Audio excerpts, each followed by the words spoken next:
Hello everyone, बेटा कैसे हैं सब लोग। तो लगभग मुझे 2020 से मैं ऑनलाइन हूँ, पढ़ा रहा हूँ, बहुत सारे बच्चों को पढ़ाया है। मैंने पहली बार ऐसा देखा है कि YouTube ऐसे दो हिस्सों में बटा हुआ है।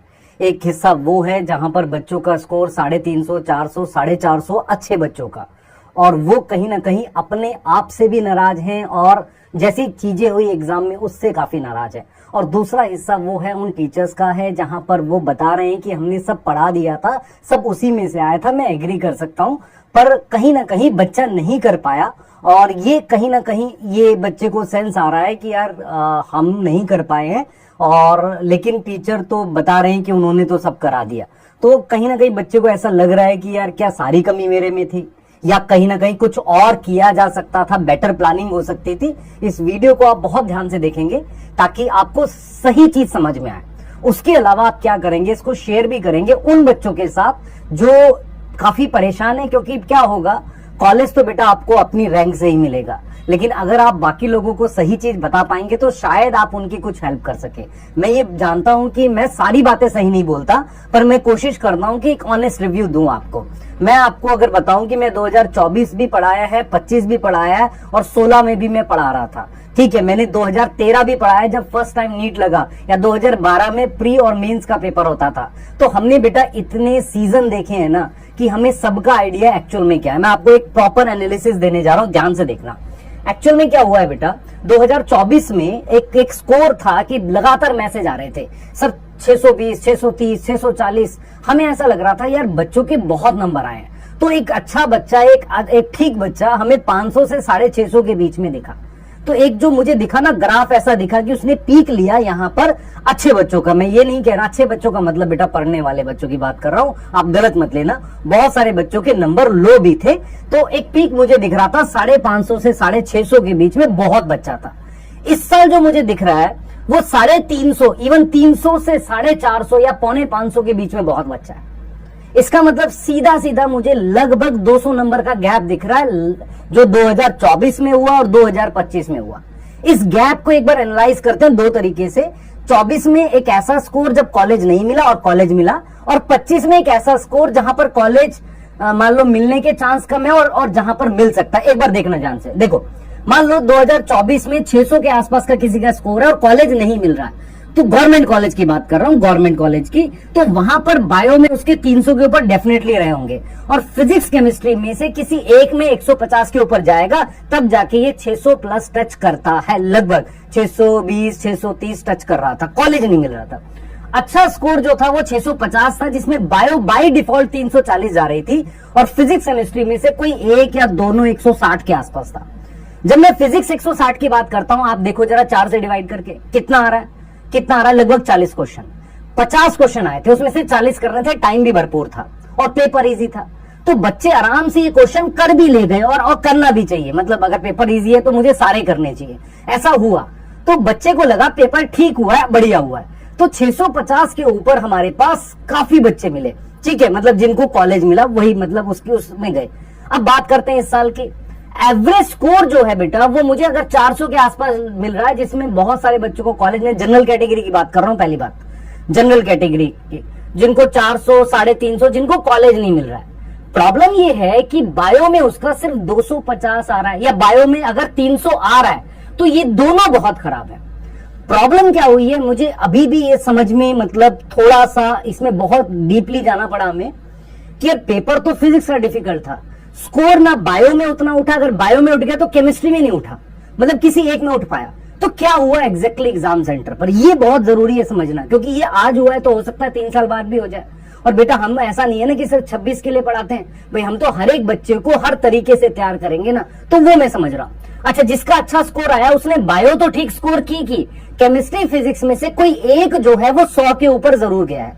अगर फिजिक्स 80-100 पे रुका है, और लेकिन मैं अगर आपसे कहूं, अगर फिजिक्स को मुझे 100 भी लाना था तो मुझे 30 क्वेश्चन अटेम्प्ट करने थे, जिसमें 1-2 नेगेटिव हो सकता था। इसका पूरा एनालिसिस क्या है जरा ध्यान से समझना।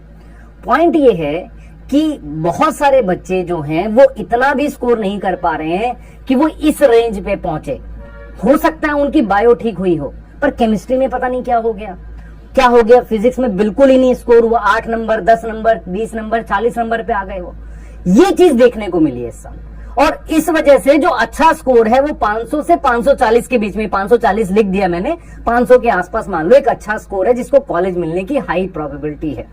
अब यहां पर मुझे एक चीज समझ में आई, अगर आपको जिस भी साल कॉलेज मिलेगा डिफिकल्ट पेपर में कोई 2 सब्जेक्ट आपके सही जाने चाहिए, एक थोड़ा खराब या एवरेज चला जाए, 2 सही जाने चाहिए, ये एक एनालिसिस है।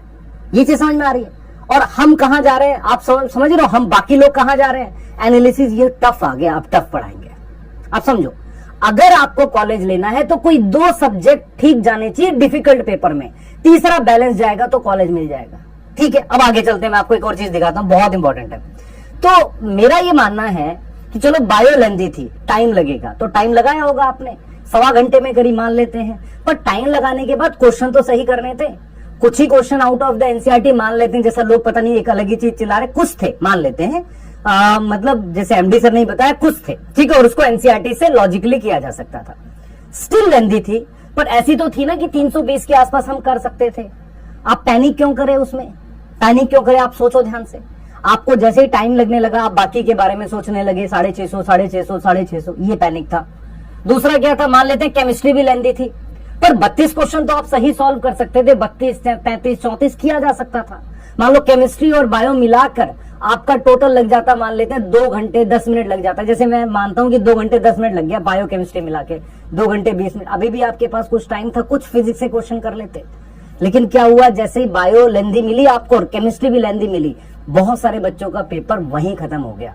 वो बता नहीं रहे हैं पेरेंट्स को कि छूट गया, ये वो कुछ भी बोल रहे हैं। ये वो टाइम था, ये वो पल था जब उन्होंने डिसाइड कर लिया कि यार इस साल कुछ नहीं होगा, मेरी सारी मेहनत खराब, मैं पीछे का सारा बैकग्राउंड वो सोच रहा है, इस तरह की चीजें उसके दिमाग में चलने लग गई। और जो सर्कल थे वो भी उसने गलत किए होंगे, सर्कल छोटे होंगे।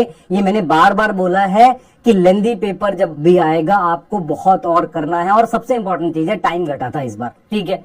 अच्छा, फिजिक्स लेंदी थी मान लेते, डिफिकल्ट भी थी, तो क्या हम 25 क्वेश्चन तो कर सकते थे या 20 क्वेश्चन कर सकते थे? मैं आपको फिर बता रहा हूं, आप में से बहुत सारे बच्चे कर सकते थे, कर सिर्फ इसलिए नहीं पाए क्योंकि आपके 2 पोर्शन लेंदी थी और एक पोर्शन लेंदी प्लस डिफिकल्ट था, जिसको देख के आप पैनिक किए हो। कोई इस बारे में बात नहीं कर रहा है कि बच्चा पैनिक किया, उसकी अप्रोच ठीक करनी है। हर कोई बता रहा है कि डिफिकल्ट है ये पढ़ाएंगे, डिफिकल्ट है ये पढ़ाएंगे, कैसे होगा ये? इसका सोल्यूशन क्या है मैं आपसे जानना चाहता हूं, या आप कमेंट में बताना, क्योंकि मैं तो ये फील कर चुका हूं कि एग्जैक्टली क्या हुआ था। हुआ ये था कि जैसे ही बायो और केमिस्ट्री में आपको टाइम लगा, आपने गिव अप कर दिया। मैं बता रहा हूं, आपने गिव अप कर दिया। एक लास्ट होप थी, जैसे ही 2-4 क्वेश्चन फिजिक्स से फंसे, आप समझ गए कि ये साल मेरा खराब हो गया, आप दिमाग में कट ऑफ लेके गए थे।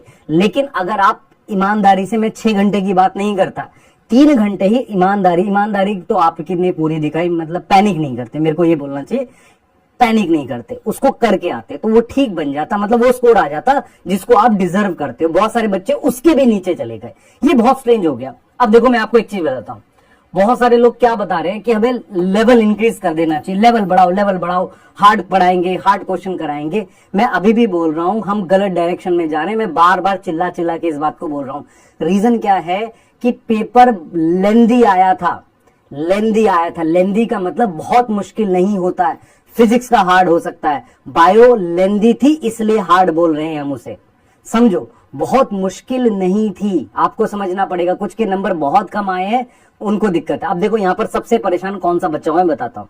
एक वो बच्चा जिसका पहला ड्रॉप था लास्ट ईयर, जो सही नहीं हुआ, उसने इस साल बहुत मेहनत करी, वो एक बहुत ज्यादा परेशान है। दूसरा, जिसके लास्ट ईयर 650, 600, 580 थे, उसको इस साल उम्मीद थी कि निकल जाऊंगा, उसके स्कोर काफी कम हो गया।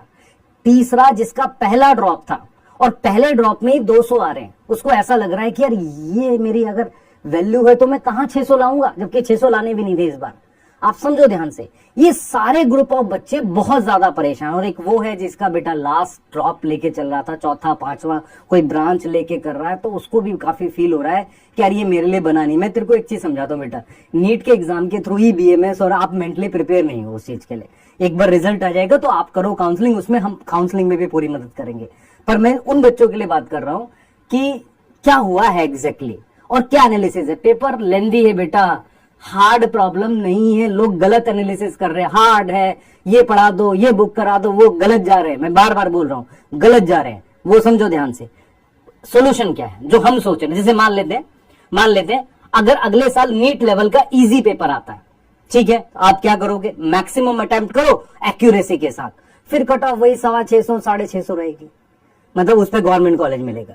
पर पॉइंट ये मुझे कैसे पता चलेगा, मान लो अगर जेई लेवल का पेपर आ जाए नीट में, फिर क्या करोगे, तो फिर वहां पर आपको क्या करना है, वहां पर कोशिश करनी है कि बायो को संभाल के करो, भले ही टाइम लगे, पर 300 प्लस लाना है, क्योंकि बायो आपको सेफ पे ले जाएगी। उसके बाद कोई एक जो है उसको 100 के ऊपर लेके जाना है, दूसरे को बैलेंस करके आना है, बस इस तरीके, जैसे 2025 में आपको करना था। पर सबसे बड़ा सवाल यह है कि बच्चे को एग्जाम सेंटर पे कैसे पता चलेगा, उसके लिए उसको ट्रेंड करना पड़ेगा। मैं आपको एक आइडिया बताता हूं, एग्जाम सेंटर पर जैसे ही आपको बायो लेंदी दिखे, आप समझो कुछ गड़बड़ है हल्की सी, और जैसे ही आपको केमिस्ट्री में कैलकुलेशन बड़ी हुई, तो वो भी नहीं हुआ, फिजिकल में कैलकुलेशन बड़ी हुई दिखे और केमिस्ट्री थोड़ी सी लेंदी दिखे, तो आप समझो खेला हो गया। अब आपको ध्यान से करना है पेपर, समझो इस चीज को। दूसरी चीज, बायो लेंदी कैसे पता चलेगी, बहुत सारी स्टेटमेंट होंगी और बहुत सारे मैच द फॉलोइंग में कई ऑप्शन के बाद आपको आंसर मिल रहा होगा, ऐसे पता चलेगा बायो लेंदी। और केमिस्ट्री कैसे पता चलेगी, आपको 45 मिनट से ज्यादा समय लग गया या 40 मिनट से ज्यादा समय लग रहा है, तो डेफिनेटली लेंदी है। तो आप समझो कि फिजिक्स संभाल के करनी है, उतनी जरूर करके आनी है, बस की गलत ना हो, क्योंकि क्या होगा कि बहुत सारे बच्चों का पेपर छूटेगा, कोई पूरा करके नहीं आएगा। इस चीज की आपको ट्रेनिंग देनी है, इस चीज के लिए आपको तैयार करना चाहिए हमें एक्चुअल में। लेकिन हम क्या कर रहे हैं, जो मुझे समझ में आ रहा है, हम दो चीज कर रहे हैं कि यार हमने पढ़ा दिया है, आपकी गलती थी। दूसरा, हम ये कर रहे हैं कि बहुत हार्ड है, बहुत हार्ड है, हम सिर्फ चिल्ला रहे हैं। एक्चुअल में लेंदी है और उसके लिए ट्रेंड करना है आपको, पहला तो मेंटली प्रिपेयर करना है, दूसरा आपको टेस्ट के थ्रू डिफरेंट चीजें आपको प्लान करनी पड़ेगी। तो हमने कर लिया बेटा बहुत सारी चीजें प्लान। हम इस साल क्या करेंगे, बच्चों की गाइडेंस बढ़ानी पड़ेगी कि यार इस चैप्टर में हमें इस टॉपिक पे ज्यादा ध्यान देना है, इस पे कम ध्यान देना है, और अगर मुश्किल क्वेश्चन आएगा तो इस टॉपिक से आएगा। दूसरा, हमें क्या करना है, कुछ स्पेशल पैटर्न के टेस्ट भी लेने पड़ेंगे। हो सकता है मैं 2.5 घंटे का टेस्ट बना दूं, आपको सब पता चलेगा ये। और हमें कुछ कॉन्सेप्चुअल क्वेश्चंस भी डीपीपी में डालना पड़ेगा बिना बताए, और वो उसके अलावा कुछ क्या एक्स्ट्रा टाइप की डीपीपी दे सकते हैं, उन पे काम करना पड़ेगा। बहुत ज्यादा नहीं कराना, टाइम ही नहीं है। कोई कहता है सर 2000 क्वेश्चन एक चैप्टर में मैं करा दूंगा, झूठ है। कोई कहता है मैं इस बुक को करा दूंगा, झूठ है। टाइम नहीं होता मेडिकल में इतना पढ़ने का, इसीलिए क्वेश्चन ज्यादा आते हैं, पेपर नॉर्मल लेवल का आता है। जब टफ आएगा जेई लेवल का, तो अप्रोच क्या रहेगी, बायो कैसे भी 300 के ऊपर खींचेंगे, केमिस्ट्री 100 के ऊपर खींचेंगे किसी तरीके से, और फिजिक्स को बैलेंस करेंगे। ये ट्रुथ है हार्डकोर। अगर आपको सही समझ में आ रही है मेरी बात, तो बिल्कुल लिखो अपना स्कोर और बताओ क्या मार्क्स आ रहे हैं और क्या आप प्लान कर रहे हो।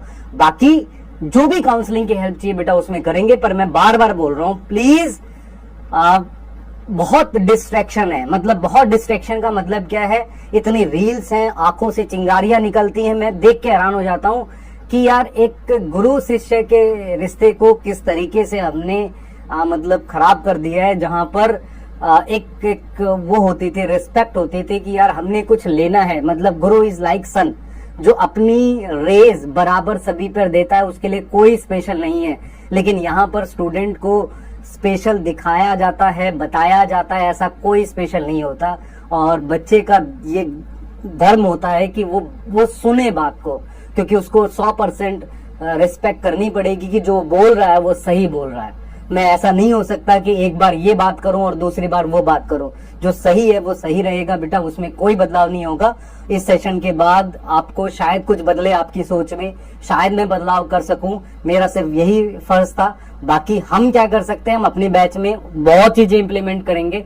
बाकी आप ज्यादा समझदार हो, क्योंकि आपको क्या करना है, मैं बार बार बोल रहा हूं, आपको मल्टीपल चीजें नहीं चाहिए, आपको एक फोकस कन्वर्जिंग चीज चाहिए। हम क्या कर रहे हैं, डाइवर्जेंस पे जा रहे हैं। जितना डाइवर्ज होगा एग्जाम इतना बड़ा है, आप फंसते चले जाओगे। ये टीचर का यहाँ से मेंस पढ़ूं, वहां से एडवांस पढ़ूं, यहाँ से ये पढ़ूं, सब गड़बड़ होने वाला है। ध्यान रखना, प्लीज पढ़ाई करो। मिलते हैं, बाय।